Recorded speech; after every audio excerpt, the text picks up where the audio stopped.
morning and welcome. This is WiscNet Community Conversations, the show. I'm John Pedersen. I'm Sarah Miller.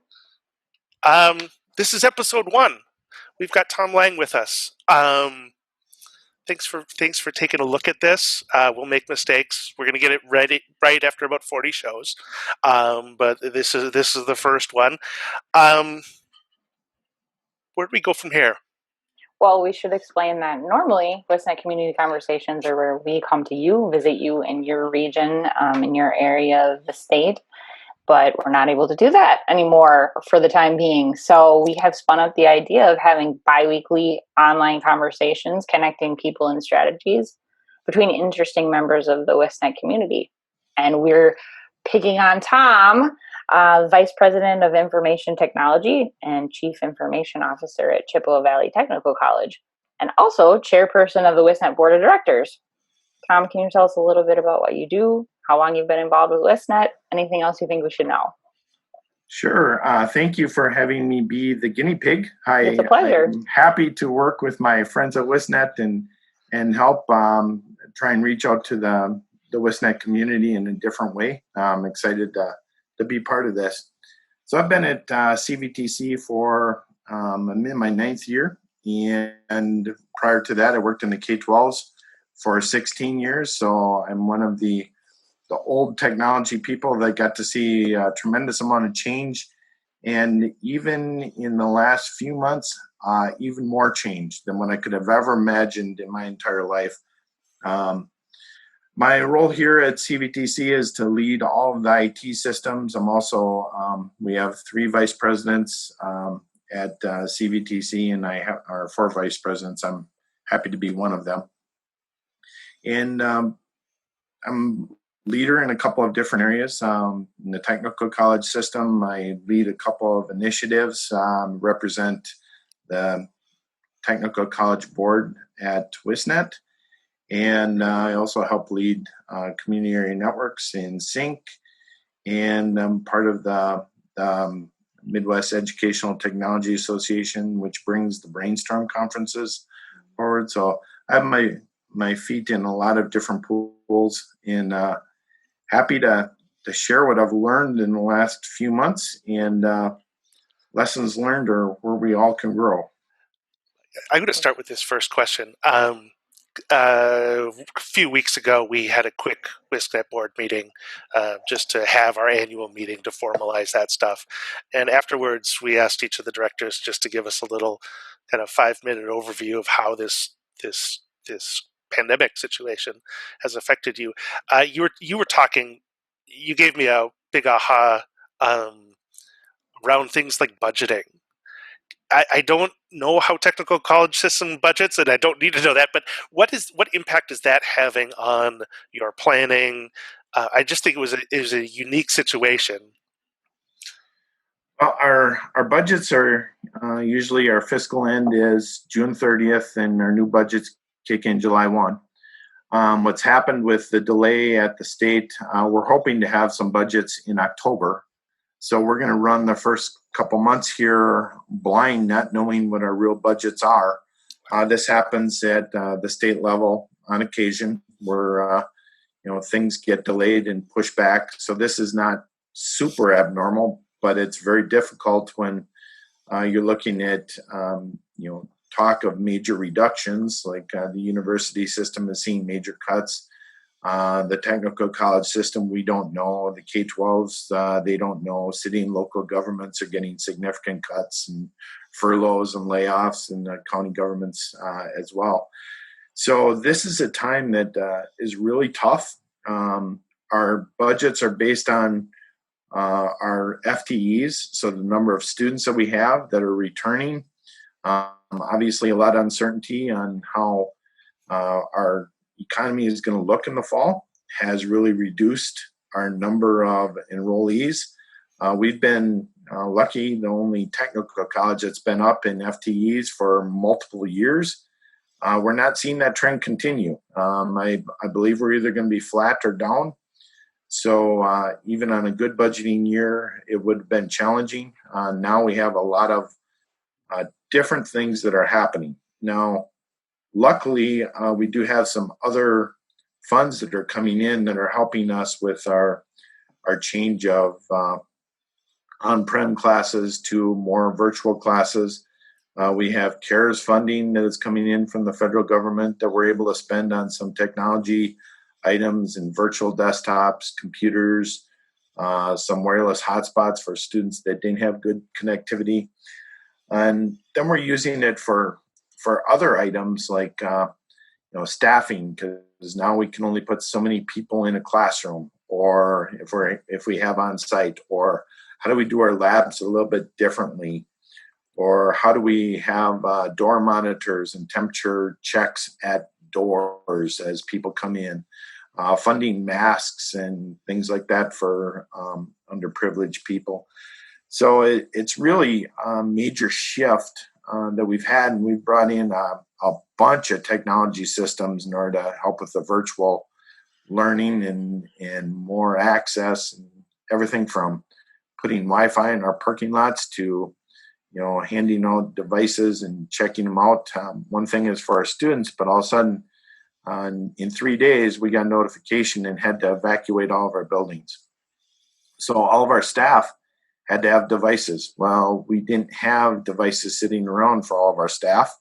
So we ripped apart computer labs and reconfigured and got devices for all of our staff so that they could continue to work from home.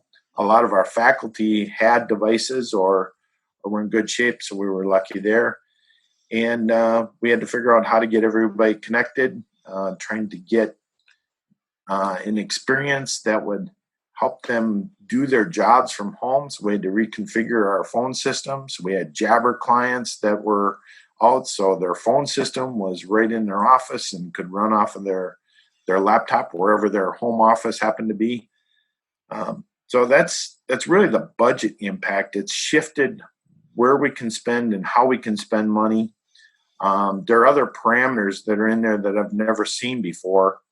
Like, for example, the CARES money came in and we had to give money for student relief. That was a big part of the CARES funding. And at the same time, we were able to spend that money, but we could only spend up to the amount that we gave to students. So the incentive was to give money to students so then we could spend money on systems for our faculty. So it was something that we've never had before, and we had to keep really close tabs on how to get that money out. And what a great incentive for getting the money into students' hands so we could get access to the rest of it. Yeah. So, thank you. Yeah, thank you for that. Kind of riffing off of that, if you could rewind to last year at this time, remember that? I don't really, but let's roll with it. Yeah, if you could rewind, knowing that you would be facing a global pandemic in March of 2020, what's one thing that you think you might do differently?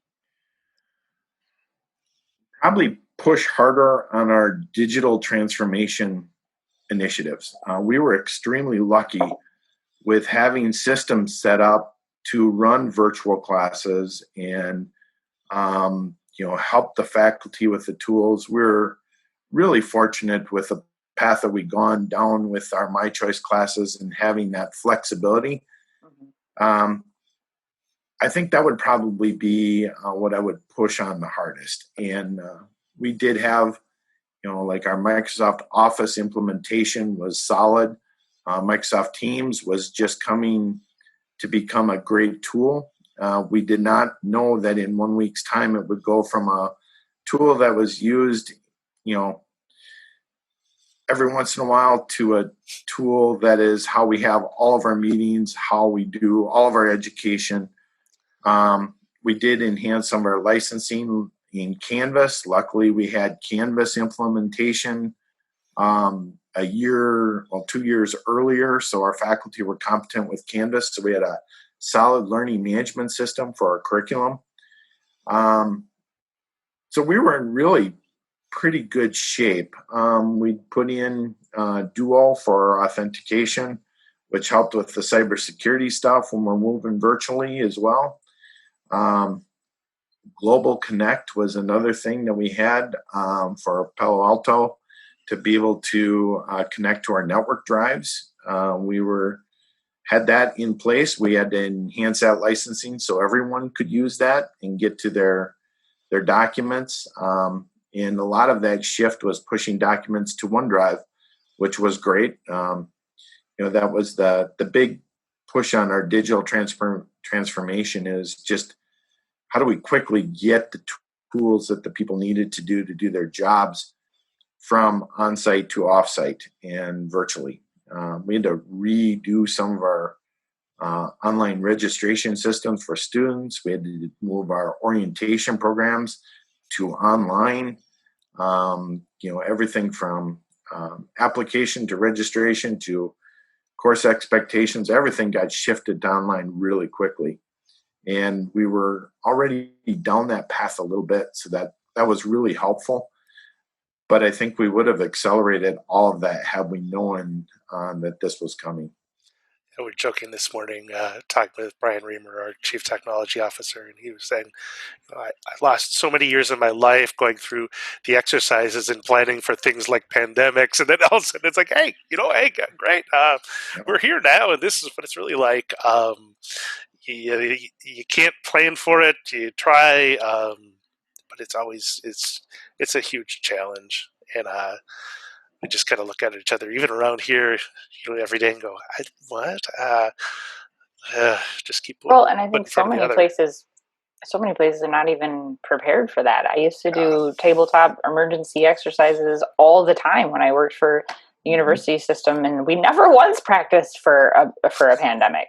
I mean, it was all active shooter, somebody's trying to cook meth in their dorm, weather event. And those things are super important too, and probably way more likely to happen. But I mean, pandemic just wasn't on the list of things we were practicing. We were very fortunate with some of our, we have DMI, which is our District Mutual Insurance, which is the insurance company that's owned by the technical college systems. That's right. And in the last couple of years, we have really pushed our cybersecurity insurance policies and did tabletops with cybersecurity. Things like, what if we had a tornado that took out our data center? How would we get business operations up and running? How would we move people remotely if we had fires at different campuses or, those type of things? While we didn't practice the pandemic one, we practiced the results of what the pandemic did give to us. So we already had a lot of those procedures in place.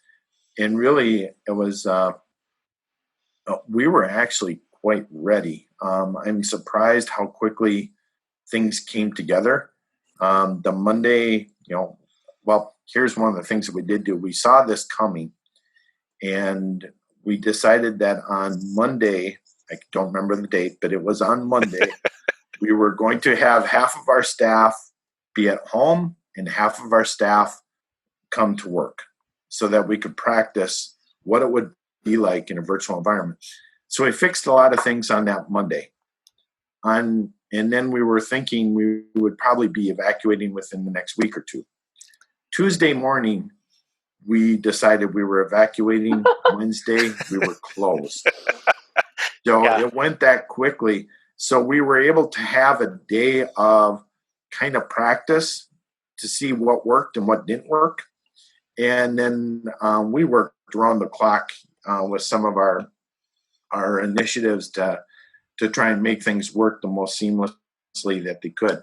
So, and this is one of the things we have, electronic lights that shut off. So yes, I apologize for the unprofessional, but this is real video. So this is live. You're welcome, taxpayers. We're saving you money by having automatic light shut off. I find myself doing that a couple times every day too. I think it was last summer, at this time. I think that time is gone for me.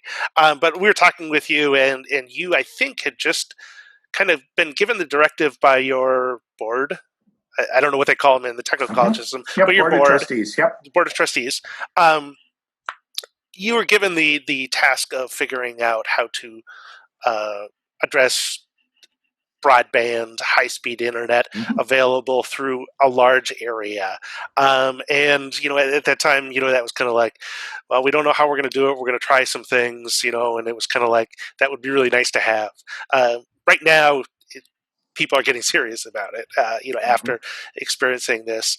We're about 6 months down the road now. Do you see any improvements yet? Is it easier for you right now?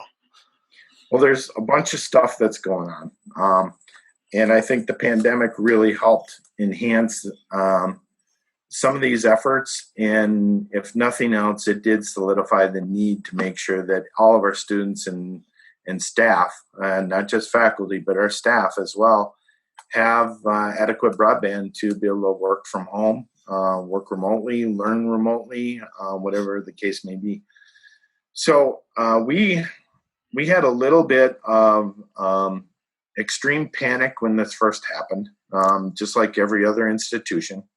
And we did surveys with our deans. Tell us how many students you have that don't have good bandwidth and could really benefit from having the wireless hotspot and those type of things. Well, the number that we had that came back from our group was 480 hotspots were needed. The good news is I couldn't order any of them because they were all back ordered by that Wednesday that I found out we were evacuating. I was finally able to get 50 and brought those on site. Well, through the spring semester, we were only needed to check out 20 of them. And so really we were very cautious. I knew the 480 was not right, but I didn't think 20 would be the right number either. But what we did was because we couldn't get the hotspots, we communicated to our students of all the open Wi-Fi spots that we knew about in our communities. Everything from libraries to parking lots to city, county buildings to our buildings where we had wireless that spilled out.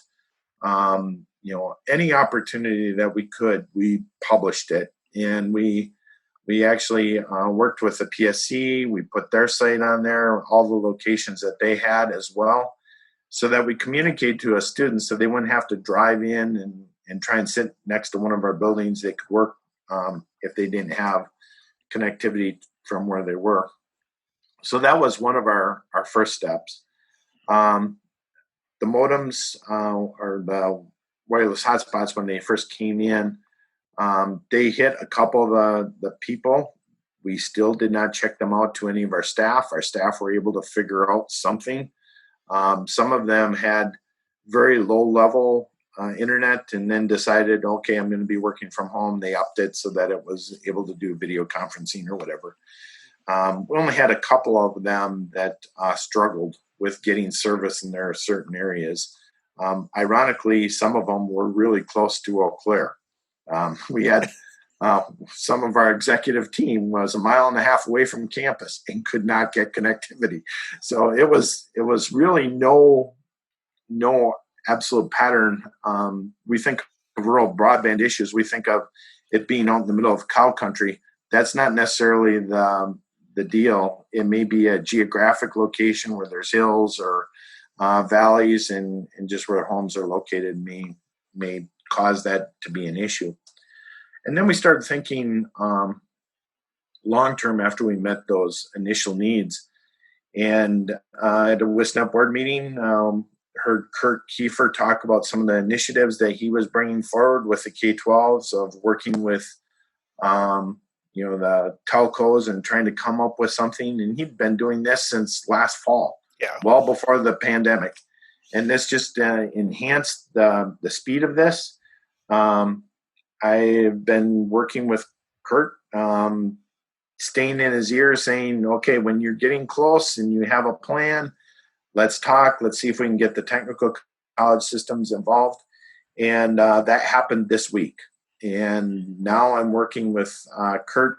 Technical college systems are going to be trying to join up with the K-12s on some of their initiatives for this business to business. So it's a lot of the major telco players.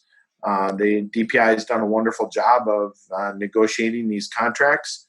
And I'm hoping the technical college system can take advantage of those for our students that need like a reduced cost for broadband while they're in their educational classes. That's basically what it's going to be for us. For the K-12, it's obviously, they're K-12 students. That line is blurring a little bit because we have so many high school academies that attend technical colleges, or they take classes at technical college for dual credit options. So it really kind of makes sense that we work together to come up with some of these solutions, because that student that may be in a K-12 classroom might be attending one of the technical colleges for an hour or two, or maybe even half or full time. We have over in River Falls some of our students that are going to be graduating from River Falls, and at the same time when they graduate, they receive an associate degree because they've been in one of our programs. So I think you're going to see more and more of that, especially as we move to more of a virtual environment where the students can leverage some of these dual options. Nice. Interesting. Yeah, I was. I've got my daughter is attending the UW-Madison for the first time this fall, and I just got a text that she's trying to get out of her housing contract now. That's a whole different COVID thing. But I'm watching some of the online talk about students in Reddit communities that are trying to figure out what to do. Do I take a gap year? Do I do this? Do I do that? And I saw one this morning that was, I'm going to try and dual enroll in the university and the technical college in computer science, and I'll do the computer science over at UW-Madison, and I'll go for the networking program at Madison College. And I was like, oh, that's interesting. It's you have some flexibility in doing that right now, and it'll be interesting to see how those lines continue to blur over time. And now there are, some of the results of the pandemic, and I think this pushed us forward, is credit transfer agreements between the technical college system and the UWs and some of the private colleges. Those are becoming more solid and more accessible for students. So it'll be interesting to see how the blurring of the lines between the K-12s and the technical college, and the blurring of the lines between the technical college system and going on to get a bachelor's degree or a master's degree. It's blurring on both ends. And I think it's a benefit to the students that are moving through the programs. Yeah. I happen to be one of those lucky students that received an associate degree for my first degree. And when I went and got my bachelor's degree, I got to start completely over. I had no credits that transferred at all. So I probably got enough class time to have a couple of doctorate degrees, because I had to start over several times. And that's not the case for our students anymore. I was one of those lucky people who went to tech college and a university, and the majority of my credits transferred, and it was an immense help. I mean, I think I had 3 semesters left to get my bachelor's after all the transfers. I also went to like 4 different universities. So, I mean, that's another part of the story. Sarah Miller in her 20s. That's another conversation. But yeah, I think I'm a huge fan of technical colleges, and I think the more they can work with private colleges or universities, the better off everybody is, right? I mean, students, instructors, culture at large, society at large. I think those things are evolving, and it's in a only a good direction.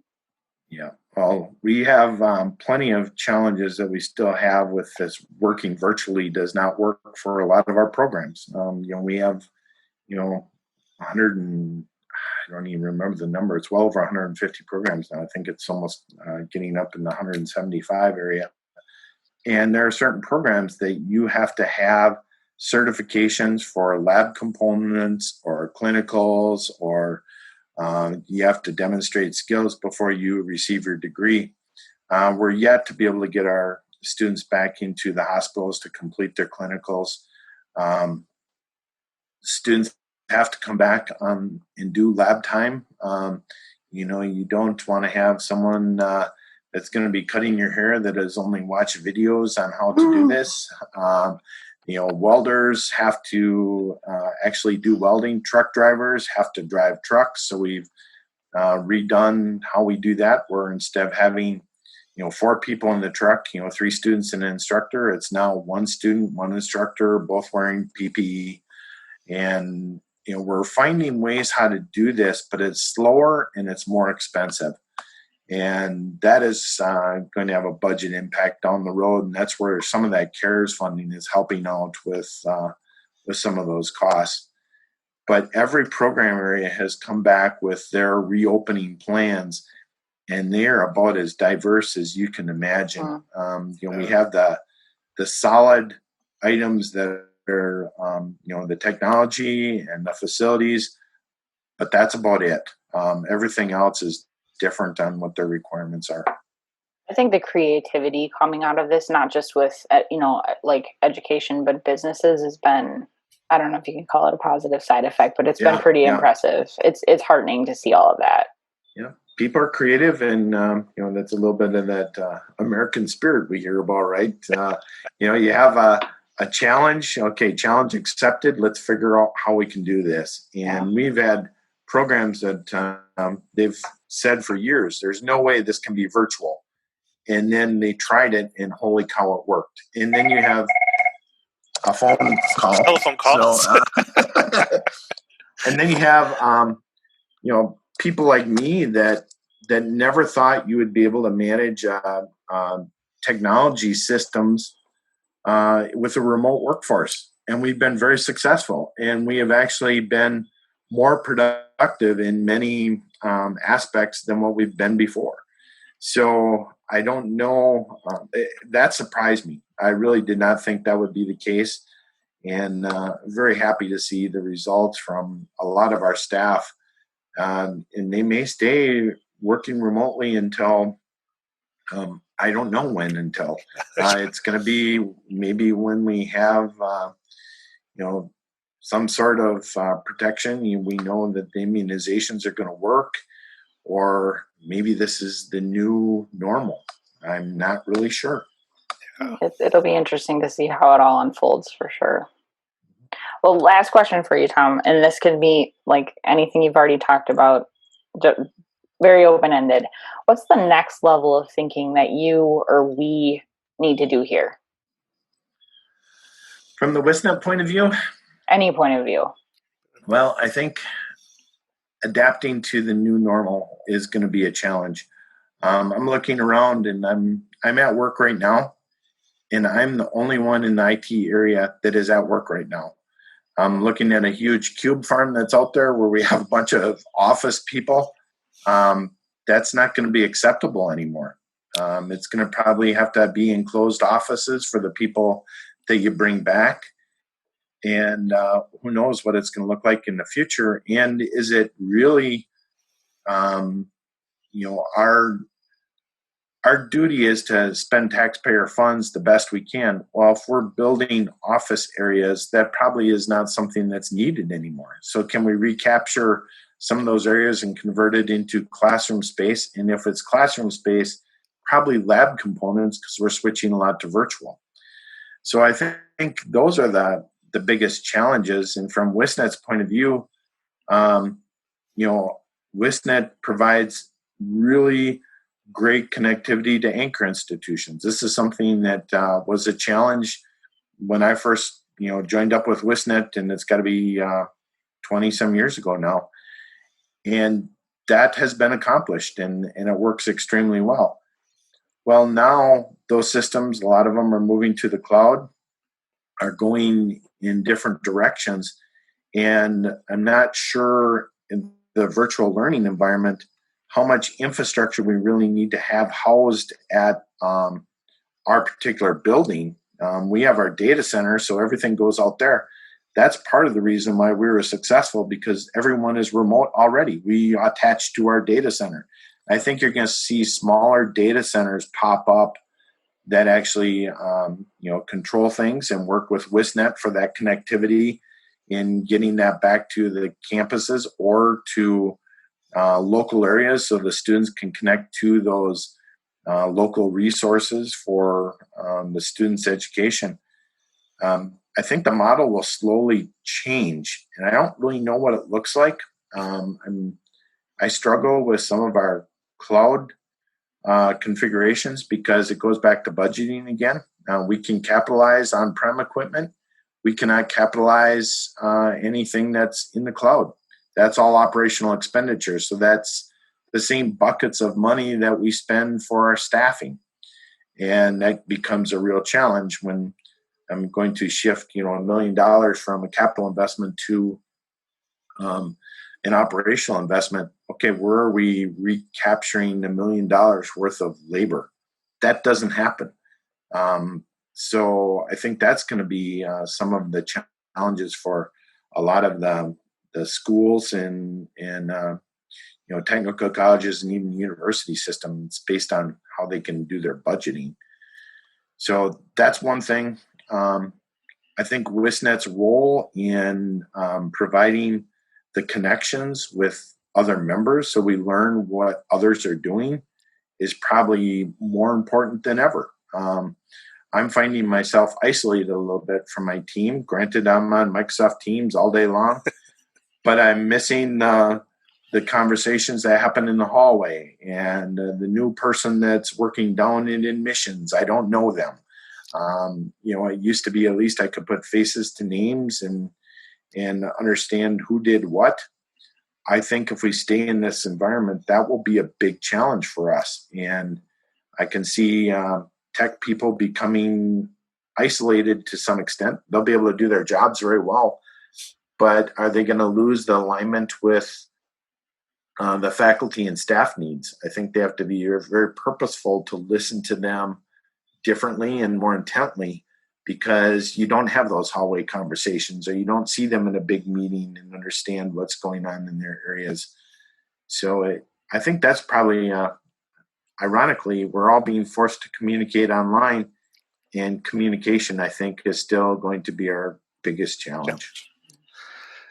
I'll send you a picture of Sheldon, the WiscNet Zoombot that I built yesterday. It's a tripod with a camera and a Raspberry Pi on it with a 100-foot Ethernet cable, power over Ethernet. And we're trying just to use it as a thing to bring WiscNet staff together. I mean, we're talking a lot one-to-one and one-to-many, but you can't get the many-to-many that you get face-to-face, and that's an issue we're just trying to deal with internally, and we'll see what works. I'm interested in it from a technology standpoint. It's kind of fun, but also a social standpoint, because our video conferencing solutions have really changed attendance. We have presidential forums that we have, and our president travels from campus to campus, and everybody can come and talk about issues at their campus or things they'd like addressed and those type of things. Normally the attendance is, 20 people or so. I mean, they're not real big. We did one virtually and we had almost 200 people. Yeah. So get used to it. So people are looking for information. They're using the technology tools, and I think people are now getting comfortable using them. It used to be, oh my God, I have a Zoom meeting. Oh, my speaker is going to work. Is this going to work? Or what do I do? What are the alternatives? What if I can't get connected? Now people don't even worry about it. They just know you're going to have some issues. Just work through them. It'll be okay. Whip your Zoom shirt off the back of your chair, put it on. Hope the technology works. Yeah. Yeah, we're starting to get good at this, and now we're also shifting into the let's purposely buy some of this equipment, rather than just what's back in the closet. Let's get some decent webcams and audio setups so that it's comfortable. We're switching our conference rooms to like little mobile broadcast areas so people can do Teams meetings and have groups from all of our conference rooms. Now we've got, we're changing it because we always had dual monitors and a PC in there, but we didn't have the cameras, and we had speakers, but we didn't have microphones. So there we go. You didn't have lights. That's our cue. That's our cue. There you go. That is our cue. Well, they're not coming back on. Oh, there you go. Okay. Thanks for taking the time to talk with us, Tom. It's good to see you. Oh, yeah, this is great. And I respect that you guys are trying to reach out to the membership a different way. It is challenging, and there is a little bit of that fatigue of watching team meetings and webinars or WebEx or Zoom or whatever you have. That gets old. Tomorrow I have 7 interviews in a row tomorrow, interviewing a candidate. And I'm excited. We finally have some applicants. No one was applying for positions for a long time. That was another challenge. But the other challenge is, how do you onboard somebody virtually? That's a new thing for us. So, let us know how it goes. Yeah, well, every business operation that we used to do now is done differently. And sometimes you don't cross them until, you're at the end. Even when you have employees leave, what is the checkout process? It is different. So it's different. Well, for anybody who's tuning into this later, for future WiscNet Community Conversations, the show, you'll be able to register for these at wiscnet.net/events, as well as watch some of the archives that John and I are slowly building as we mess up and get better and mess up and get better and iterate.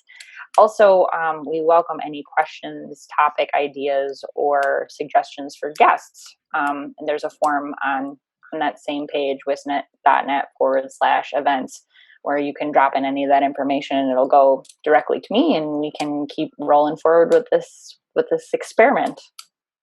So thanks again, Tom. You bet. Anytime.